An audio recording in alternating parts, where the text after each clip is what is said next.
Good morning everyone. कैसे हैं आप सब? आज का लेक्चर कंटिन्यू करेंगे dear.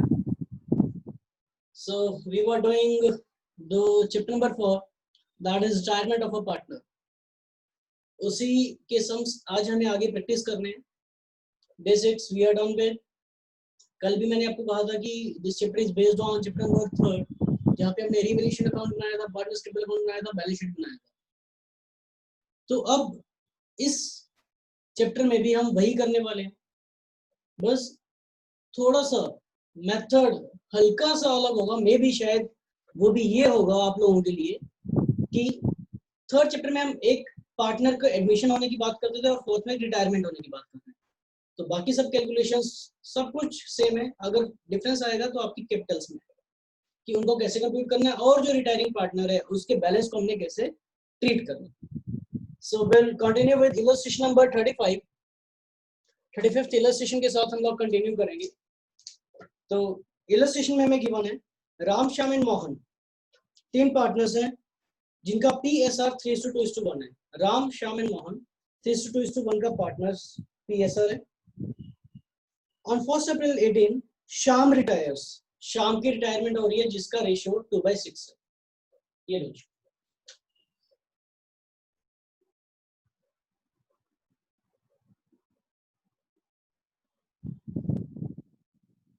Partner Shyam is retiring from the firm, ठीक है। देयरफॉर आगे उस डेट में हमें बैलेंस शीट गिवन है और कुछ टर्म्स गिवन है। इसके बाद हमसे रिक्वायरमेंट क्या मांग रहा है? The requirement of the question is that we have to pass journal entry for goodwill adjustment TLOG. ये तो हमने काफी पहले की हुई है। अगर गुडविल की एडजस्टमेंट एंट्री पास करनी होती है तो इसका मतलब कौन सी एंट्री पास करने के लिए बोल रहा है? ये सेल्फ जनरेटेड गुडविल की एडजस्टमेंट एंट्री पास करने के लिए बोल रहा है। और सेल्फ जनरेटेड गुडविल की वैल्यू जो एंट्री होती है दैट इज पास्ड कैसे? In the proportion of gaining and sacrificing ratios, ठीक है। Prepare necessary ledger accounts and opening balance sheet of the containing partners. तो necessary ledger accounts में we have to prepare revaluation account and partners capital accounts. Okay, so revaluation account का format start करते हैं। जैसे जैसे जो transaction आएगी we'll start doing them. This is a revaluation account.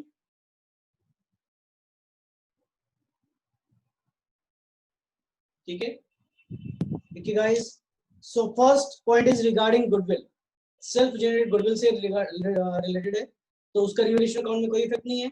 Let's move on further.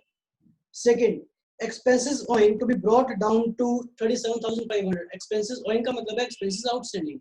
Balance sheet में आप देखिए आपको एक्सपेंसेस ओइंग दिया हुआ है 45,000, उसको अब नीचे लेकर आना है 37,500 पे। दैट इज 7,500 से हमने इनको डिक्रीज करना है और decrease in the value of liabilities तो डेबिट हो जाती है। देयरफॉर लायबिलिटीज डेबिट हो जाएगा, रिवैल्यूएशन अकाउंट क्रेडिट हो जाएगा। बाय एक्सपेंसेस आउटस्टैंडिंग ₹7500 से इसको हमने डाउन लेकर आना है। Second point is on third point, investments are revalued at 72,000। Balance sheet में इन्वेस्टमेंट्स की वैल्यू है 80,000। बैलेंस शीट में इन्वेस्टमेंट्स की वैल्यू है 80,000 और उनको रीवैल्यू करना है 72,000 पे। Therefore decrease in the value of investments to investments ₹8,000। इसी में आगे बोल रहा है Ram to cover investments at this value. Ram ने ये इन्वेस्टमेंट्स इस वैल्यू पर टेक ओवर कर लिए। तो अब जब हम नई बैलेंस शीट बनाएंगे तो उस बैलेंस शीट में ये इन्वेस्टमेंट्स अपीयर नहीं होगी, ये इन्वेस्टमेंट्स राम के कैपिटल अकाउंट में चली जाएगी। मतलब एंट्री क्या हो जाएगी? इन्वेस्टमेंट्स जारी हैं, इन्वेस्टमेंट्स क्रेडिट हो जाएंगी और राम का कैपिटल अकाउंट डेबिट हो जाएगा। तो एंट्री आ जाएगी Ram's capital account debit to investment account और ये एंट्री राम के कैपिटल अकाउंट में आपको शो होगी। जब हम नई बैलेंस शीट बनाएंगे तब नई बैलेंस शीट में ये एंट्रीज मतलब इन्वेस्टमेंट की वैल्यू नहीं है। Next we have factory premises is to be revalued to 43,000। Balance sheet में हमें वैल्यू गिवन है 225 और इसको अपने 243 पर लेकर आना है, यानी 18,000 से इंक्रीज करना है। Increase in the value of assets by ₹18,000, ठीक है। इसके बाद loose tools at 36,000। Loose tools की वैल्यू को डाउन करना है, 40,000 है उसको 36 पे लेकर आना है। देयरफॉर टू लूज टूल्स कितने से डाउन हो गया? 4,000 से। provision for doubtful debts is to be increased by 19,500. बच्चे provision is to be increased by है, by का मतलब डायरेक्टली इतने अमाउंट से इंक्रीज कर दो.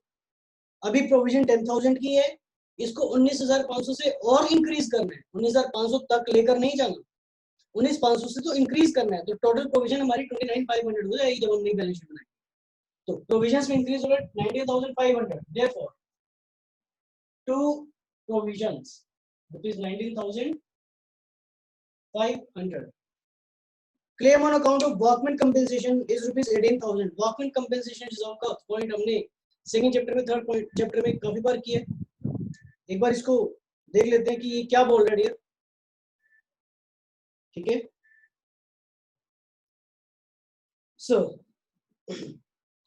claim on account of workman compensation is estimated at rupees 18,000. हमारे पास ऑलरेडी 40,000 रुपीज पड़े, जिसमें से क्लेम सिर्फ 18,000 का देना.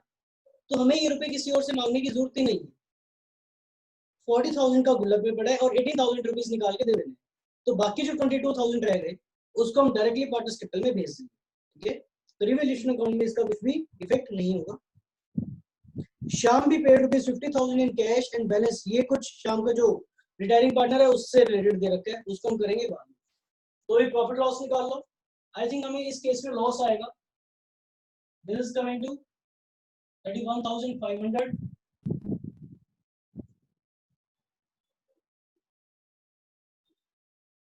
31,500 minus 25,500 is equal to 6,000. Therefore, by loss transferred to partners capital accounts, Ram, Shyam and Mohan. 6,000 in the ratio of 3:2:1, that is 3,000, 2,000 and rupees 1,000. ठीक है. तो हमने लॉसेस को डिस्ट्रीब्यूट कर दिया उनके प्रॉफिट शेयरिंग रेशियो में. इसके बाद हमें बनाना है पार्टनर का capital account. Let's prepare partners capital account.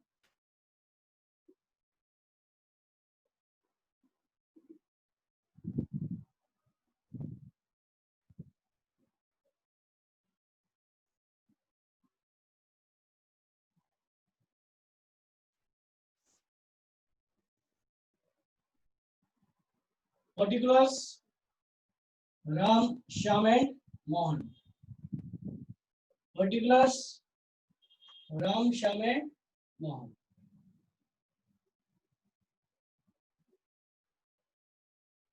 Okay.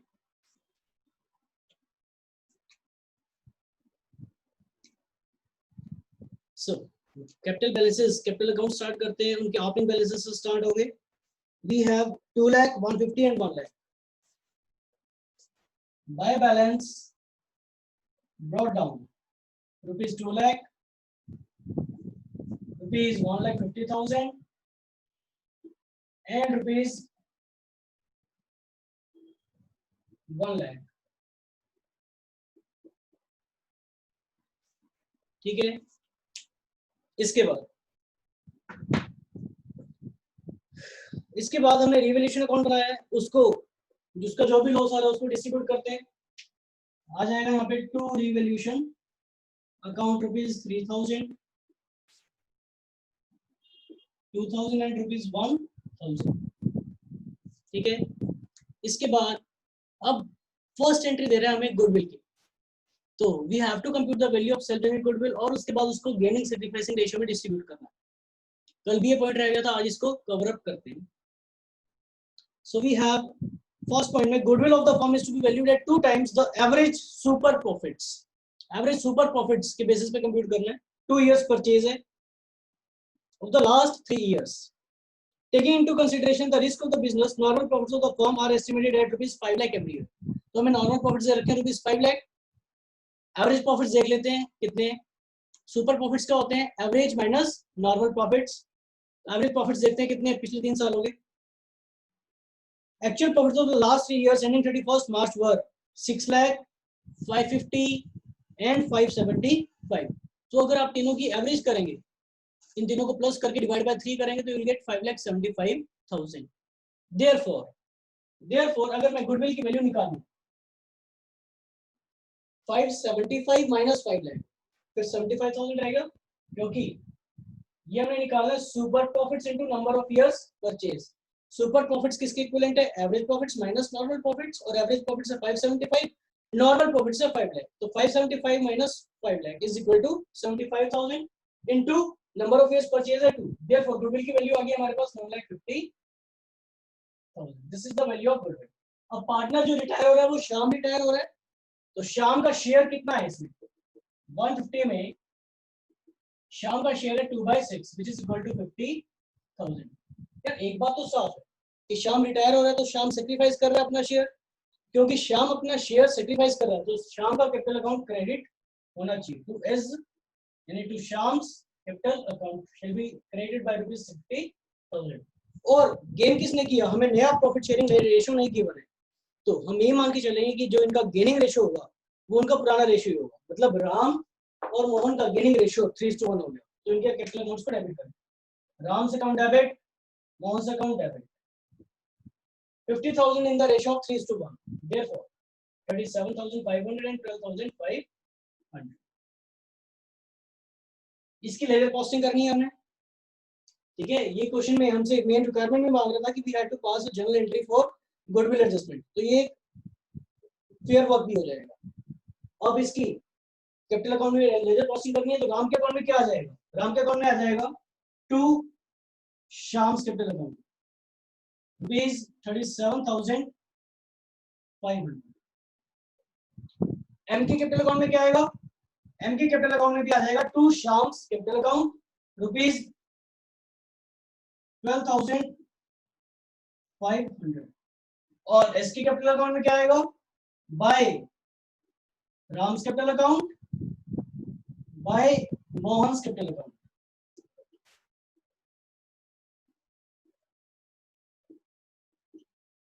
ये लो जी, थोड़ी सी मिस्टेक हो गई थी, यहाँ पे हमने ये करेक्ट कर दी।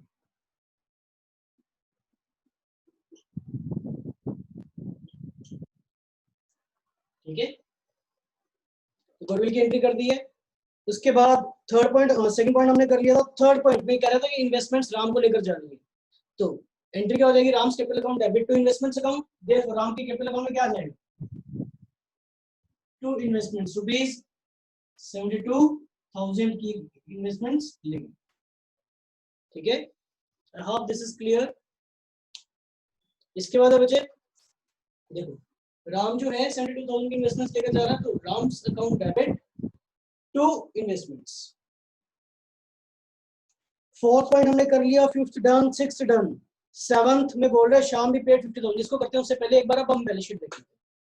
बैलेंस शीट में कुछ ऐसे आइटम्स नहीं है जिसको हमने डायरेक्टली खत्म करना है। लायबिलिटी साइड में देखें, ट्रेड क्रेडिटर्स का कुछ नहीं करना, बिल्स पेबल लायबिलिटी है, expenses outstanding liability, reserve fund 1,05,000। क्या करोगे? इन the ratio of 3:2:1। Therefore reserve fund इस साइड ट्रांसफर करोगे opposite side 1,05,000 in the ratio of 3:1, therefore 52,500। इसके बाद आ रहा है हमारे पास 35,000 और 17,500। ठीक है, फिर है हमारे पास workman compensation reserve rupees 48,000। Rupees 48,000 के रिजर्व हैं, जिसमें से हमने एडजस्टमेंट नंबर 6 में देखा था कि हमने इसके अगेंस्ट एक लायबिलिटी पे ऑफ करनी है 18,000 की नहीं है, अभी करनी है अभी। तो इसका मतलब हमारे गुलाब में 30,000 रुपए पड़े, इसको भी हम पार्टनर्स में डिवाइड कर देंगे। एंट्री क्या कर दोगे? By workman compensation reserve rupees 30,000 in the ratio of 3:1। Therefore 15,000, 10,000 and ₹5। ठीक है, इसके बाद कैपिटल से कैपिटल्स को लास्ट पे देखते हैं क्या करना है। एसेट साइड में हमारे पास cash in hand, debtors, stock, factory premises, investments, close stores, इनमें से किसी को भी डायरेक्टली नहीं बांट। तो ये लो जी, हमने सारी एडजस्टमेंट्स कर ली है, बस एक लास्ट सेवंथ रह गई है। सेवंथ में क्या बोल रहा है? सेवंथ में बोल रहा है श्याम भी पेड ₹50,000 इन कैश। तो सबसे पहले तो श्याम को कैश पे करो, तो हमारे पास से पैसे चले जाएंगे। तो कैश कर दो या तो बैंक कर दो, एक ही बात है डियर। तो कैश अकाउंट शाम को हमने 50,000 रुपीज पे कर। ठीक है, Shyam's capital account debit to cash account rupees 50,000 or and the balance due to him treated as a loan carrying interest at the rate of 6% per annum. और जो बाकी बैलेंस रह जाए, क्योंकि श्याम रिटायरिंग पार्टनर है तो हिसाब किताब तो ये बनता था कि जो भी इसका अमाउंट बनता उसको दे दो. तो फर्म ने क्या डिसाइड किया कि एक बार हम इसको 50,000 रुपीज दे देते हैं, बाकी का जो अमाउंट इसको देना होगा वो उसको हम लोन बना लेंगे. श्याम से हमने बात कर ली, श्याम भी एग्री कर गया. तो श्याम का जो भी बैलेंसिंग फिगर आएगा उसको हमने श्याम का लोन बना लेना. देख लेंगे जो भी बैलेंसिंग फिगर आएगा, और इन दोनों का जो बैलेंसिंग फिगर आएगा वो तो टू बैलेंस कैरिड डाउन हो जाएगा, वो तो इनके क्लोजिंग कैपिटल्स हो जाएंगे. तो क्लोजिंग कैपिटल्स आप लोग पहले काफी बार निकाल चुके हैं, अभी भी निकाल लेंगे. इन सबको ऐड कीजिए, ये राम वाला अकाउंट में यहाँ पे आ जाएगा, इसमें से ये सारी चीजें माइनस करेंगे तो अकॉर्डिंगली राम की कैपिटल आ जाएगी आपके पास 1,55,000. सिमिलरली आपके पास मोहन की कैपिटल आ जाएगी रुपीज 1,09,000 और श्याम का जो क्लोजिंग बैलेंस है वो आ जाएगा हमारे पास 1,93,000. ये पैसे हमने इसके लोन में ट्रांसफर कर दिए. इसको क्लोजिंग बैलेंस नहीं बनाया, क्लोजिंग बैलेंस तो पार्टनर तो है नहीं, तो क्लोजिंग कैपिटल थोड़ी ना लिखेंगे, इसको हमने इसका लोन कंसीडर कर लिया. तो मतलब ये जब हम नई बैलेंस शीट बनाएंगे तो उस बैलेंस शीट में ये हमारी लायबिलिटी साइड में नजर आ रहा होगा. अभी बना लेते हैं, जल्दी से बना लेते हैं.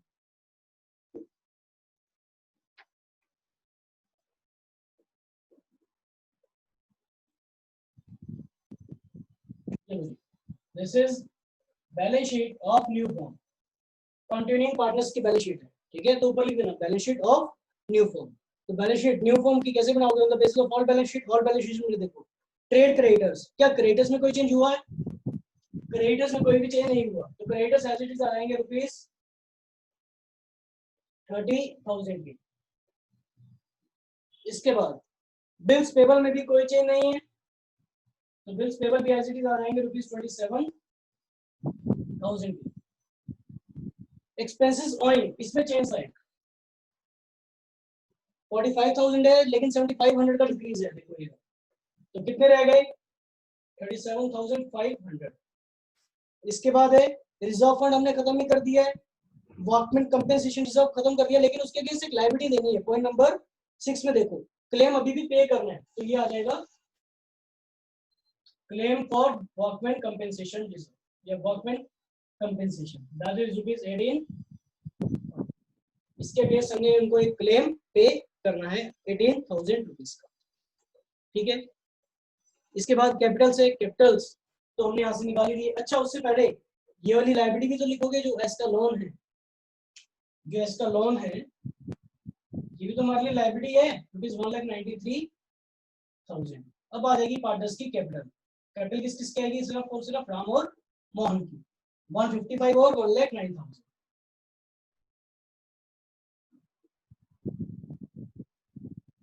ठीक है, और कोई चीजें अगर आएंगी तो देख लेंगे. एक बार एसेट साइड देखते हैं. एसेट्स में कैश इन हैंड को लास्ट में करेंगे. इसके बाद हमारे पास डेटर्स है 160 माइनस 10. प्रोविजंस बढ़ गई थी 19,500 से, तो प्रोविजन हो गई 29,500. Debtors 160 minus provision 29,500, that is 1,30,500. ठीक है, ये हमारी डेटर्स की वैल्यू है. इसके बाद है स्टॉक 120. क्या स्टॉक में कोई चेंज हुआ था? देख लो, स्टॉक में कोई भी चेंज नहीं हुआ, therefore stock as it is आ जाएगा रुपीज 1,20,000 का. इसके बाद है फैक्ट्री प्रीमाइसेस में चेंज हुआ था. प्रीमाइसेस 18,000 से इंक्रीज हो गई थी, 243 की हो गई थी, तो 243 लिख दो. इसके बाद है इन्वेस्टमेंट्स तो खत्म हो गई, राम लेकर चला गया. इसके बाद है हमारे पास लूज टूल्स में भी चेंज हुआ था, 36,000 के रह गए थे. अब हमारे पास कैश इन हैंड स्टार्टिंग में था हमारे पास 90,000. ये चेक करो क्या फॉर्म में और भी कैश आया कहीं से, कहीं पे कैश की एंट्री हो रही है? नहीं. हाँ, यहाँ पे हो रही है. यहाँ पे हमारे पास से कैश गया है, 50,000 का कैश हमारे पास से गया है. तो 90 माइनस 50,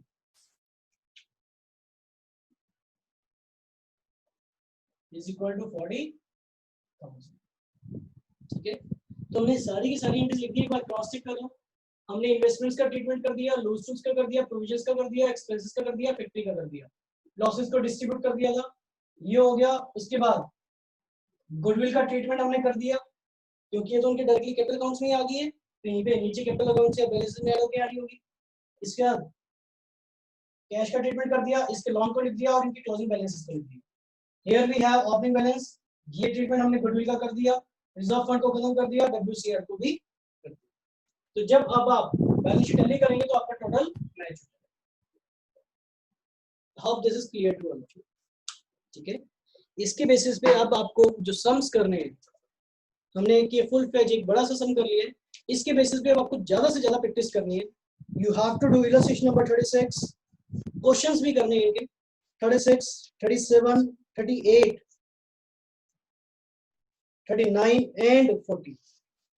तो आज के लिए आपके पास 5 इलस्ट्रेशंस हैं और कल आप इन 5 इलस्ट्रेशंस के बेसिस पे 5 क्वेश्चंस करेंगे। ठीक है, सो ठीक है, bye bye, okay bye, thank you guys, take care, see you.